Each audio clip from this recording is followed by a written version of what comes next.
伫咧台北市中山区大德街94巷附近，这个工地呢，因为施工的问题，致使昨暗附近的学校车路拢出现逼顺，甚至有人家厝跪会起起。经过管安摩托抢救，这状况暂时稳定。市政府表示讲，这建商伫咧乌涂骹的时阵，无甲基座拍好在，才害这路面跪会逼开。不过，就议员执机讲，进前有民众去တင်情，讲因的徛家开始伫咧逼。监管处讲无问题，会当继续施工，想袂到才发生这么严重意外。市长蒋万安也强调，一切会查清楚，也会依法办理。徛伫悬的所在看落去，台北市中山区大直街94巷这个建案，建材卡土机临时变速拢放落去，东倒西歪，工人继续灌水灌井来抢救，正平马路也拢逼了了。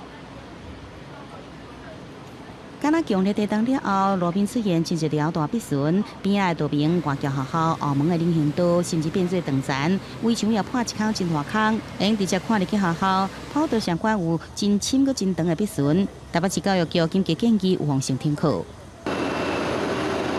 而且落落去一层楼的公寓状况暂时稳定，台北市府初步判断事故原因是边仔的新建案。屋落去到第三层，大约12公尺的所在时，无完全做好基础，连续壁无法度承受压力，所以讲破去，造成徛家拢崩落来。总共有7栋建筑不受的影响，拢要来持续监测。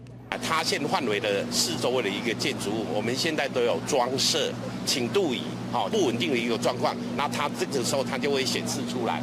另外，议员陈义军提出公文质疑，民众伫4、5月持续发现徛家有逼顺，向市府定情。相关单位6月来2摆勘查，认为徛家损害毋是施工造成，最少无危害公共安全，应继续施工的判定，才造成这个情形。批评市府任意残害民命。裂缝因为可能有新旧问题，看起来。因为当时判断是也不大，工地没有开挖啊。第三个又是说，其实又距离工地比较远，判断说这个不是施工造成的损害。那在这个4、5月份成型之后，其实实际在开挖过程就没有再收到正式的水泥成型。我们会回过头全面的检视整个事情的原委。如果建管处相关单位是依照相关规定执行，但是仍然在机制端发生问题。我们一定是全面检讨，该负起的责任，该汰换就会汰换。